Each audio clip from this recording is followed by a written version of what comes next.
Yos nakama, selamat datang di Lifestyle Anime. Full One Piece chapter 1180 akhirnya dihidangkan juga oleh para leaker. Jangan lupa tinggalkan jejak jempol kaki kalian dengan like video ini ya, plus bantu sundul video ini dengan klik hype-nya ya gan. Caranya geser ke kanan kolom komentar kalian dan pencet hype-nya gas. Jangan lupa tuliskan di kolom komentar dari kota manakah kalian menonton video ini. Kali aja ketemu jodohnya kan di sini. Kalau yang ini buat kalian para player yang lagi gabut, ada game RPG One Piece keren yang ceritanya dari Luffy Orok sampai ke Elbaf cuy. Dan maininya lewat handphone doang lagi. Tonton video ini sampai habis karena linknya ada di akhir video. One Piece chapter 1180 mendapatkan judul Omen, di mana dalam kanji Jepangnya dapat diartikan juga sebagai aura iblis. One Piece kembali mendapatkan jatah cover request, di mana kali ini Oda menggambarkan Vegapunk yang memodifikasi Zeus sehingga dia menghujani permen untuk Chopper. Chapter dimulai dengan halaman ganda yang menakjubkan dengan gambar close up dari Imu. Titik-titik putih itu tersebar di seluruh tubuh Imu, bahkan di kaki dan telapak kakinya. Imu mendarat di desa barat dan menanyakan sesuatu kepada para raksasa. Di manakah raja negeri ini? Tanya Imu. Siapa kau sebenarnya? Jawab Brogy. Kami tidak punya raja di sini, di Elbaf, tambah Dory. Imu ternyata memperhatikan bahwa Somers berada di tangan Gert, dan dia berkata kepadanya, apa yang sedang kau lakukan, Somers? Imu melompat dan menggunakan tombaknya begitu cepat sehingga tidak ada yang bisa melihatnya. Ibu jari dan jari telunjuk Gert terputus dalam sekejap, dan tubuh Somers jatuh ke tanah. Hajrudin sangat marah atas kejadian itu. Dia pun langsung menerjang Imu. Saat Imu hendak menyerang Hajrudin, Stenson menendang Hajrudin hingga terpental. Sayangnya serangan Imu memotong salah satu kaki dari Stenson. Zoro menyerang Imu dengan No, Santoryu, Rengoku, Onigiri, tetapi Imu dengan mudah menangkisnya dengan ujung ekornya. Imu kemudian menciptakan api hitam kecil di telapak tangannya yang disebut Omen dan menembakkannya ke kepala Zoro, membuatnya tergeletak dengan darah di kepalanya seperti terkena peluru. Imu kemudian menggunakan Omen pada Hajrudin, tetapi kali ini berubah menjadi ledakan besar. Ternyata awan hitam bermata di punggung Imu sebenarnya berbentuk lingkaran api hitam. Imu menciptakan Omen lainnya, tetapi kali ini dia memberikannya kepada Somers yang langsung memulihkan Somers. Wajah Somers berubah, tidak lagi terlihat lucu atau menjijikan seperti sebelumnya. Dua sayap hitam mirip burung muncul dari punggung Imu, lalu dia terbang ke tempat Gunko dengan sayap-sayap tersebut. Tidak mengejutkan memang apabila Imu memiliki sayap, karena di chapter sebelumnya ketika dia pertama kali bertransformasi, sayap ini sudah pernah diperlihatkan. Imu mencoba menghancurkan es yang membekukan Gunko. Api pada tombak Imu berubah menjadi meriam yang menembakkan api hitam yang memiliki mata dan mulut ke balok es tempat Gunko berada, menciptakan ledakan besar lainnya.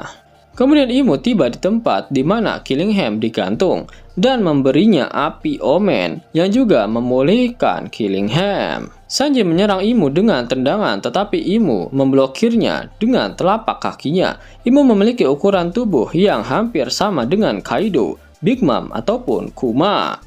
Kemudian Imu berbalik dan menendang Sanji dengan kakinya yang dilapisi api hitam. Tendangannya menciptakan ledakan besar dan tidak tahu apa yang terjadi pada Sanji.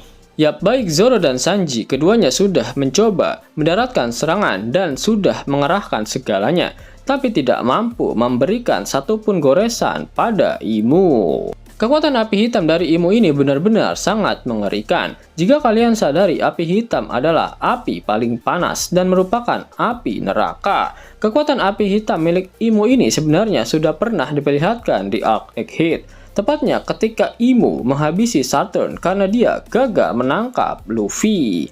Imu membakar tubuh Saturn dengan api hitam hingga hanya tersisa tulang belulangnya saja. Tiba-tiba Loki muncul dan Imu mulai berbicara dengannya. Mu sedang mencari pelaku di balik pembunuhan pelayanku, Harald, 14 tahun yang lalu, ucap Imu. Loki pun menjawab, dia bukan pelayanmu atau apapun. Nama Harald adalah nama ayahku, dan dia pernah menjadi Raja Elbaf. Kemudian di halaman ganda terakhir chapter yang sangat epik, Loki berhadapan langsung dengan Ymir. Loki sangat marah dan dia mengayunkan Ragnir. Selain itu, area tersebut dipenuhi awan gelap dan kilat. Loki berteriak, dan akulah orang yang kau cari. Ymir kembali berkata, banyak kesulitan yang bisa dihindari jika kau tidak ada di sini. Elbaf adalah satu-satunya tempat yang menjadi rumahku. Tanamkan itu di otakmu, idiot, tutup Loki. Benar-benar gila, sayap dari kru topi jerami yaitu Zoro dan Sanji berhasil dikalahkan dengan sangat mudah. Itu berarti hanya tinggal Luffy dan Loki yang menjadi harapan untuk bertarung melawan Ymir. Apakah Luffy dan Loki bisa setidaknya mengimbangi Ymir yang memiliki kekuatan yang sangat mengerikan itu? Selain itu, ketiga anggota Kesatria Dewa itu sudah berhasil bangkit kembali dan mereka juga harus dihentikan sehingga peta pertarungan Elbaf pada akhirnya akan menjadi seperti ini. Luffy dan Loki akan bertarung melawan Ymir, lalu Zoro yang akan menghadapi Sommers, lalu Sanji akan bertarung melawan Killingham, dan Gunko akan bertarung melawan sisa dari kru topi jerami lainnya dan mungkin saja akan dibantu oleh Skopper Gaban. Bagaimana cara Luffy bisa mengalahkan sosok Ymir ini? Bahkan Ymir belum menggunakan hakinya ketika menghancurkan Zoro dan Sanji. Luffy saat ini masih berada di mode kakek tuanya. Itulah kenapa hanya Loki dan Ragnir yang berdiri di hadapan Ymir untuk bertarung melawannya. Tujuan utama Ymir datang langsung ke Elbaf memang untuk menghabisi Luffy dan Loki. Sepertinya momen Kizaru di Kepulauan Sabaody sebelum time skip akan kembali terulang di sini. Kalian harus ingat ketika di Cut Valley saja, serangan gabungan para monster seperti Garp, Roger, Sebek, Newgate, Kaido, dan Linlin bahkan sama sekali tidak bisa melukai Ymir. Mungkin satu-satunya cara untuk mengimbangi Ymir hanya dengan memaksimalkan kekuatan Nika milik Luffy.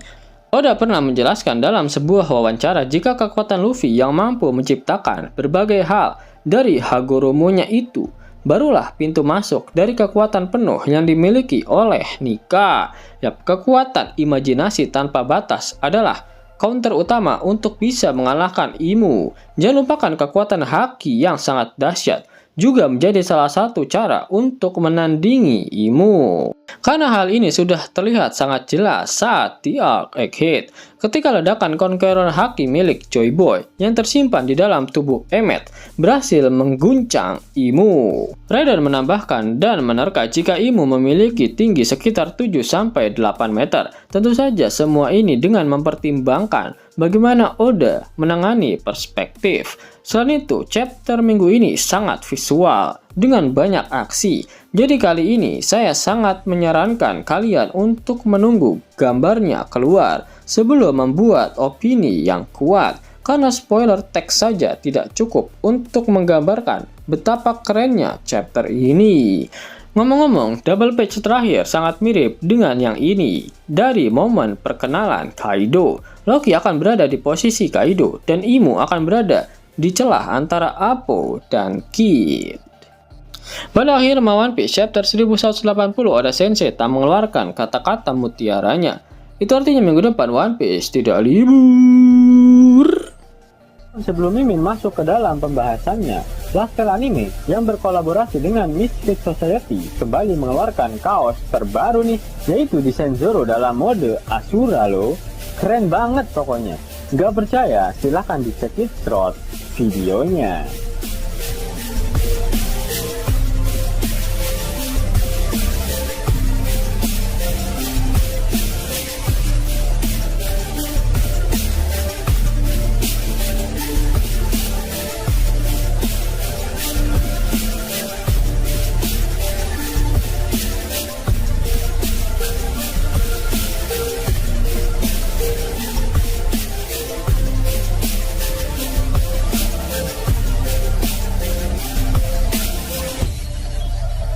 Bagaimana? Keren kan? Bagi kalian nakama Opler, terutama para fan gaynya Babang Marimo, kudu wajib harus punya baju ini. Gaskan, link pemesanan ada di kolom deskripsi. Jos nakama, itulah hal menarik yang terjadi pada One Piece terbaru. Jika kalian menyukai video ini, jangan lupa klik like, share, dan subscribe channel ini ya, agar nakama semua tak ketinggalan info menarik seputar One Piece. Arigato.